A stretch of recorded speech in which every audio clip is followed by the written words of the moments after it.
Cleveland has always been a popular place for TV movie hosts. It all started back with Ernie Anderson's Ghoulardi. Well, today, of course, we have TV8's Big Chuck and Little John and Channel 43's super host. But tonight, we're going to meet the other guy, none other than Channel 61's The Ghoul.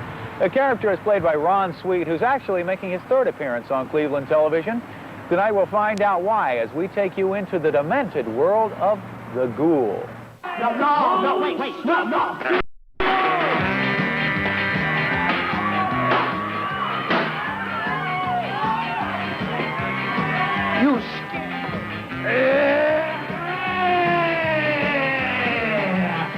All right, you ready to shake a schmanky for Ghoul power? I knew from the time I was 4 years old that show business is what I wanted to do. You know, I immersed with ventriloquist dummies and marionettes and everything, and I was the idiot running around the schoolyard putting on shows and stuff all the time.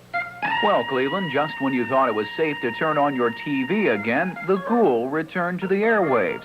You may remember The Ghoul back in the early 70s as that lieutenant of lunacy on the old Channel 61 WKBF. Now, after almost 8 years' absence, he's back, this time as the new Channel 61 Saturday afternoon movie host. But to really understand him, you have to go back to 1963, when Ernie Anderson's Ghoulardi was the king of the movie host, right here on Channel 8. I was, 13 years old, and I was mesmerized, as was all of the greater Cleveland area. It was just an honesty there. Hey, Grove, these movies are bad. No one ever said that before. And it was just, I don't know, I just had the whole time wrapped up in that. And said I just got to meet that guy.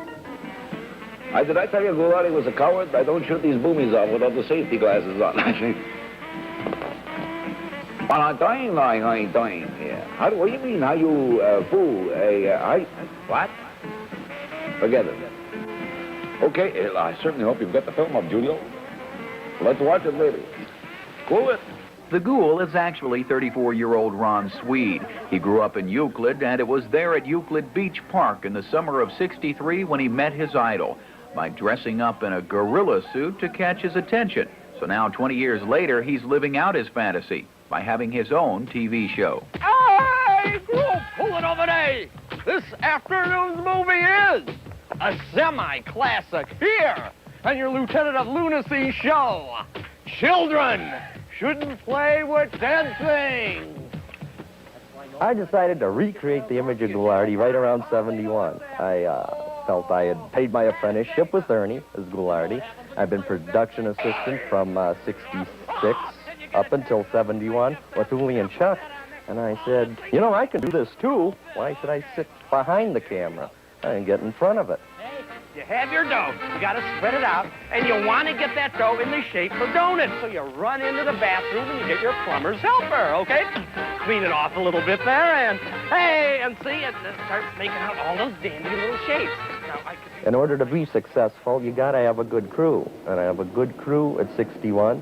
I've been to stations where the crews have been atrocious, and I don't care how Bafo Sacco, your main maniac, is that day, how strong the material is you walk in with, how strong the ad-libs are, and they'd be on top of it. If you have the crew falling apart behind the scenes, it's going to look like garbage when the total product is done. So I think that's why I talk about we, because I think I learned long ago, I'm very aware that you just don't do it by yourself. One member of Ron's crew is very special to him, and that's his wife, Barbara. She's been with him since the end of his reign at the old 61, right on through to his years on Detroit TV from 1975 to 82. And the story behind their initial encounter has a very familiar sound to it. Oh, you won't believe where I met my wife. I met my wife. Get the polka music ready. Parma! Of all places, no joke. I did a polka party one Saturday night. And Barbara had been watching me on the air, and I think she had this same thing when I said, I'm going to meet Ernie, I'm going to meet the Beatles. She said, I'm going to meet him. For what reason, I don't know. Well, it came down to my wife also has heavy-duty brain damage in order to want to meet me. I got to go to work now. Oh, I threw the bills out already. Okay. I got to work, honey. Love you, baby. Have a good day. Thank you. See you tonight. Oh, I got a cold body. sassy sandwich. All right, bye! Ron refuses to let anyone see him without his phony beard and mustache. In fact, when he does his radio show from midnight to 6 a.m. Saturday nights at WDMT-FM, he still wears his Ghoul clothes. 108 WDMT. Hey, is this the Ghoul? Hey, you better believe it is your captain of comedy. Same guy who's on 61?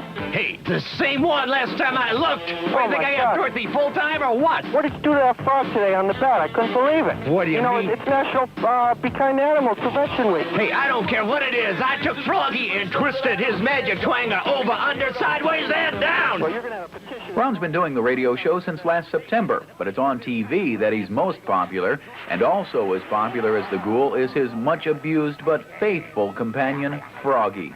Ron created Froggy over 10 years ago after a similar character appeared in the Buster Brown TV serial. I'll have you know, right?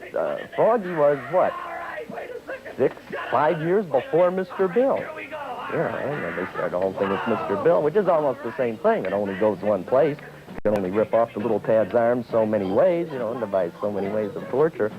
But, once again, I was way ahead of my time. So the demented world of the Ghoul continues to remain a fixture here in Cleveland. But as if one Ghoul weren't enough, get ready for more. He just picked the winner of the Ghoul Look-alike contest at the Agora, possibly paving the way for another host in the years to come. And I think we have first runner-up, Jeff the Sickie. But I think the grand prize winner, without a doubt, there he is! Son of Ghoul!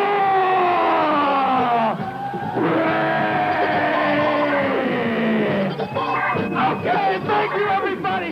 A lot of people will dispute whether I do comedy or not. They just say I do sick, psychotic rambling. And, I mean, a lot of PTAs around town are still trying to give me the boot. Tell you the truth over there. Okay, that's a show, boys and girls. The Ghoul recently learned that Channel 20, WXON-TV in Detroit, has decided to run his movie host show there, too. So that will be his second appearance on Detroit television, and only time will tell if he's able to run that station into the ground, too. But whatever the outcome, we wish Detroiters the best of luck with the Ghoul.